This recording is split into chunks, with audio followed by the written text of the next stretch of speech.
Welcome back to another episode of Sincerely Shanna. You made it to episode 2, and I'm so thrilled to have you back. I am ecstatic, actually, because I had so many people reach out to me last week, and we're so excited about the podcast, and we're so excited to follow this journey that I'm starting, and I just couldn't be more grateful for the people who are in my life. And for the people who have just encouraged me, and I'm just very thankful, and I appreciate each and every one of you. All right, this week's episode is, what are you really building? The life audit you didn't even know that you needed. Last week we spoke about basically making your comeback. You are in your glowing up season, and you are going to glow up from the inside out. And we talked about you coming back to yourself, out of the dustiness that maybe you were in, and coming into what you need to be doing. So this episode is going to talk about, what are you doing to get to where you want to go? How are you coming back, if you will, into what you want to do? Today, I want to ask you something that might feel a little bit uncomfortable. I make it sound weird. It's not really crazy uncomfortable, but when people ask you questions, imagine somebody just walking up to you and being like, hey, what are you really building with your life? That's a loaded question, because right now, I am not building anything of importance right now. I am sitting at my table eating my breakfast, or I am laying in my bed watching an episode of Schitt's Creek. So can you come back and ask me later? But we do need to think about this question. What are we building with our life? And I don't mean the things that you say you want to build with your life. I'm asking, what are your daily choices? What are your habits? And what kind of energy are you throwing out there to create the life that you want? Because whether you realize it or not, you're always building something. Even though we may not feel like it, like I just said, you're watching TV, you're eating breakfast, you don't feel like you're building anything, you're leisurely going about your day. But every thought, every action, every choice you make throughout the whole day, you are building something. You're building a legacy, a pattern, a story. Just like last week when I said, how do you talk to yourself? How do you think of yourself? And today we're going to be honest about whether it's the story you actually want to live. We're going to talk about the invisible architecture of your life. All right? Think of yourself as a beautiful house. Some rooms are just gorgeous, beautiful. You have them all finished. Some are half finished, you're getting there, and some you haven't opened in years. We all have those rooms where if you've ever owned your own home, you have those rooms. That's the guest room, I haven't gotten there yet. And that room where, that's my catch-all room, I haven't gotten there yet. Or some of you may have a chair that's your catch-all, or the ironing board, all those things where you're like, that's just the place we don't go. You have that room that you don't like to show anybody. And I want to talk for a minute on the rooms you haven't opened in years, okay? Because your thoughts are the blueprints of your home, and your habits are the nails, and your relationships are the beams holding it all together, or it's pulling it down. Is the life that you're building aligning with the life you say that you actually want? Because if you think of your house, like I said, as that beautiful one with some half-finished rooms and rooms you haven't even opened in years, might be time to take some energy into opening those spaces and cleaning it out and looking at what you have. I'm going to be a little bit vulnerable here and share a little bit of my story that kind of ties into this. A few years ago, I walked through a season of so much change, and it felt like my walls were collapsing around me. I went through a divorce that I never imagined would be part of my story. I gave my vows at 27 years old only to end that on a sheet of paper when I was 35. And I don't know whoever truly gets over that kind of change. Because not only at the altar did you make a promise to somebody else, but you also made a promise to yourself. And there's a lot of mind things that go along with getting divorced and the stuff that you have to work through after and the feelings that you feel. And top that off with religion and feeling guilty and feeling like you are not effective enough as a Christian after getting a divorce. And top that off as to thinking, oh, you're divorced, so you must not be worth my time or not as adequate. There are a lot of feelings and emotions that go with divorce. If you've ever been divorced, you know the feelings that can go along with that. And then go ahead and add a child into that. That's hard. And that's one of the things that I walked through, the changes that I had to figure out. It was during these past few years also that I lost people I loved deeply. I lost my youngest brother almost 3 years ago. And when I tell you that there are some days that I'm okay, and some others it feels like it was just 5 minutes ago I was told the news. When I tell you grief changes who you are and your family and the people around you and how you look at life, I don't play with that because it does. Grief is one of the hardest things I've ever had to come to terms with. I lost my gran in February, and you probably have lost people in your life, and I am so deeply sorry that you are also walking this road of grief. It is a road that I would never want anybody to have to walk through. But I will tell you that not every day is a horrible day. And with heaven in mind, I'm thankful that it's not the last time I'll see my family members. And I'm excited one day that I will see my brother again. And if you don't believe that way, I'm sorry, but I do. And it gives faith and hope. And I'm excited that one day I'll get to see those that have gone on before. I've lost people to distance and saw the unraveling of my relationships and friendships that I thought would last forever. I think one of the hardest parts of growing older is seeing friendships dwindle, people separate and go apart. I realized one thing about myself through all these different changes is that as much as I am spontaneous and as much as I love change, I do not like what is supposed to be concrete things changing. So yes, I am a free spirit. I obviously up and moved to Arizona. I've gone to college in California and Tennessee, lived in New York and Georgia, traveled, gone all over the place, done all the things. But one thing I realized I struggled with is something that was supposed to remain changing. I have a hard time with that. And in a few short years, my life was uprooted. I'm not married anymore. I have to go down this path of living in a new place, watching my friendships, relationships dwindle, going through grief. And I felt like all of my walls were just crashing down around me. My house was full of doors now that I don't want to open. Full of rooms that were half finished and then I closed them because I can't go in there anymore. And I realized that everything felt unstable in my life. And I remember sitting alone in my room, surrounded by memory and boxes and so many things. And I thought to myself, I can't handle this.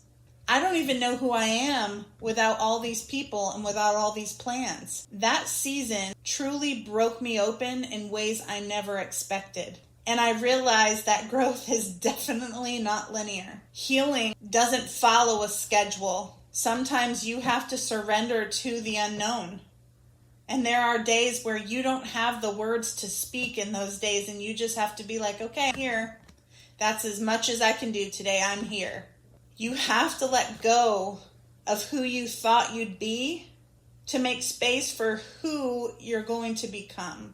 I know that I struggle sometimes staying in the past because it's so fresh and it's almost like wounds that are still there and that creep up in my life every now and then, and I'm still confronted with them. And I'm like, how do I get out of this? But I've had to tell myself, Shanna, you've got to move forward.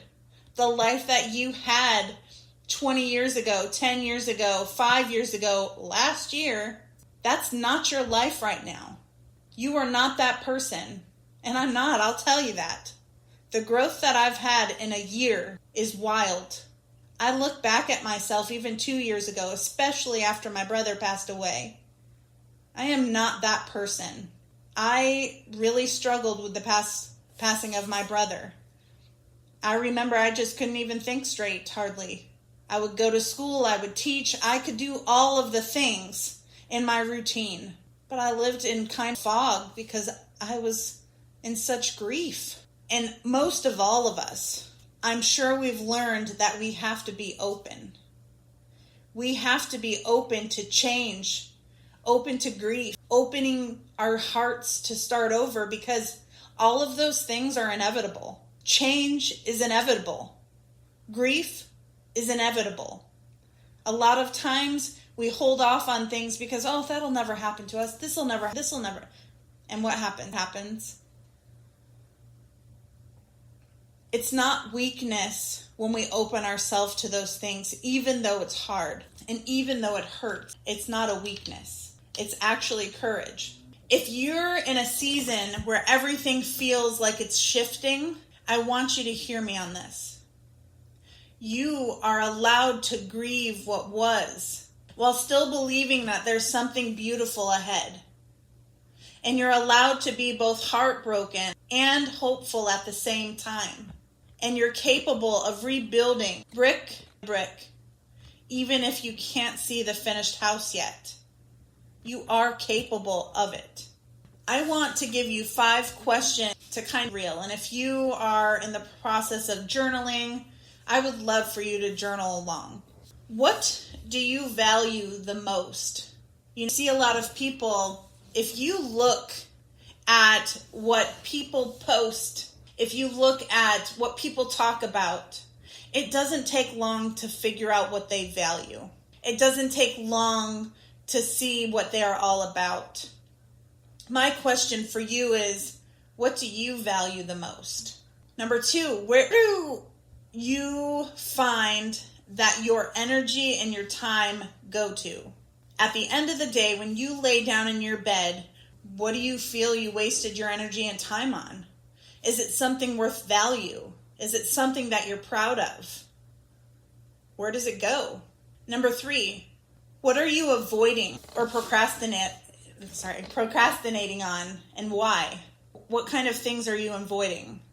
Right now, I am avoiding writing a paper on class management so I can do this podcast. So I'm procrastinating. I've been working on this paper and I have such a hard time focusing. So I have been like here and there. I get like of energy and then I'll go back and start writing. It's not due until Wednesday, but nevertheless, I am procrastinating on it. But what are we avoiding in our lives that we need not to? I avoided this podcast. But here I am because I can't do it anymore. The fire was burning too hot in my soul and I needed to get on it. Number 4, who are you when nobody's watching you? What is your true self? Do you know who that is? Do you have any desire to figure it out? And number 5, if you keep living exactly the way you're living right now, where are you going to be a year from now? And take your time to answer those questions and be honest with yourself. Because like I said, I am not the same person I was last year. I am not the same person I was last summer. If you are not growing, you're just staying the same, and that is a waste of time. We are not guaranteed the next day in our life. We need to make the most of every single day. So what are we doing with our lives? How are we building and taking a checklist of where we are? Awareness alone is not enough, but doing something about it is where transformation begins. Most people wait to feel ready, but honestly, we never really get to the point where we're ready. oh, I'm going to wait until I'm super financially stable to do this. Well, yes, I get it. You have to at least have money to do stuff. But if we are always waiting to be financially stable to do anything, we are not going to be able to really do anything, because does that really ever come? It does have the power to come. You can manifest that money in. But I'm saying if we keep waiting to be ready, we're never going to be ready, right? We can't just sit there and wait. But you don't need a perfect plan. You just have to start and consider the courage it takes to start. Those rooms that you don't want to go into, that are closed, that are half finished, those are the rooms that you need to start opening, even if they're hard, because some of those rooms, like I said, are hard. Some of them contain a lot of painful memories. And let me just say a little thing on that. I know that one thing with hardships and stuff, what we like to do is just block it out of our brain and push it down in our brain and act like those things never happen. If I don't think about them, they never happened. If I don't talk about them, they never happened. If I don't mull over them, it never happened. And even if it did happen, I don't need to think about it. I just need to carry on my life. Friend, there is a book called The Body Keeps the Score. And let me just tell you, your body knows what happened to it, whether you want to admit it or not. The trauma that you faced when you were a little kid, the things that happened to you behind closed doors that nobody knew, the things that happened to you or your family, the things that you know about yourself, the hardships you've been through, your body knows, because your body responds to those things in a certain way. Our brains are very powerful. Our brains protect us from feeling trauma sometimes. Our brains protect us. But our body never forgets the things that are been through. So though you may be shoving those things down, and like I always tell my class, what happens when you fill a water bottle up or it just starts overflowing? And you can't really control how it's going to overflow. Okay, I tell my students, you might be angry. And the more you keep shoving that anger down, you're like, no, I'm not going to talk about it. And you're shoving it down, trying to act like it's not there. The more your body is getting full of it, and that anger will come out when? Later in a relationship, it'll come out in different spaces. And that goes to any toxic relationship that maybe you are living, or in an abusive relationship that you've had. A lot of times it's projection. The person projects onto you what they're feeling inside because they haven't dealt with those things. Because their body never forgot what they went through. They tried to, but their body did not. Therefore, the body reacts in anger, in frustration, in crying, in emotional behaviors, it could look like positive behaviors and people pleasing, whatever it may be. The body reacts in different ways. And it's so important that you start opening those doors that you never wanted to open and work through them slowly. Because once you start fixing them up, your house is coming together. You don't have to burn your whole life down to start fresh. Sometimes change is as simple as replacing one draining habit you have, or saying yes to one good thing, or maybe it's just setting a boundary that protects your peace. Stack those small wins, and that's how you build a life that feels true and put together. I want you to feel the blessings of having a life that is put together. I want to feel those things. And like I said last week, this podcast is for me, but I hope it inspires and helps other people, because I can't just sit on something that I know I've had a burning desire and fire to share, because I know there's people out there who are hurting. I know there are people out there who need just somebody who may feel the same way they do. And I can't wait for us to have this glow up to where we were, to where we're going. I want you to say this with me. I am the architect of my life. I choose to build with love, purpose, and integrity. I release autopilot living. and I am becoming the person my future self will thank me for. I hope that this week you will be able to take an evaluation of your house and look at your life and see if your blueprints are aligning with what you want it to be. And I hope that you'll go back to the 5 questions I asked and kind on them. Think about one thing this week that you'll do differently to align your actions with your values.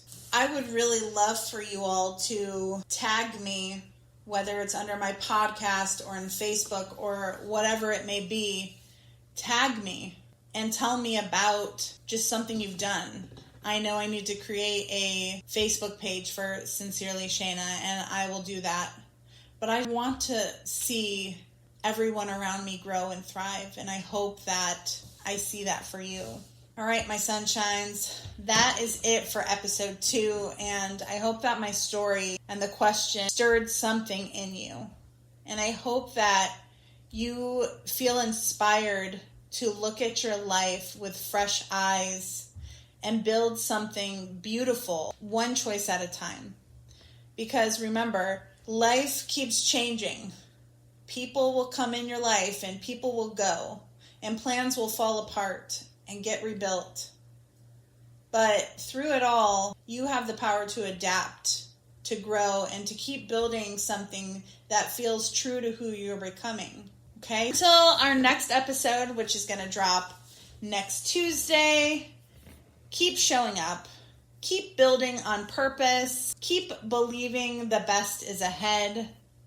And maybe I'll have a little surprise for you on the 4th of July, a little mini podcast drop, I'm thinking. But I feel like episode 3 will be out next Tuesday, and maybe just a little funsy one the 4th of July. I hope that you guys have a wonderful week, and you just keep shining and smiling and being your amazing selves. Thanks for joining. Sincerely, Shanna.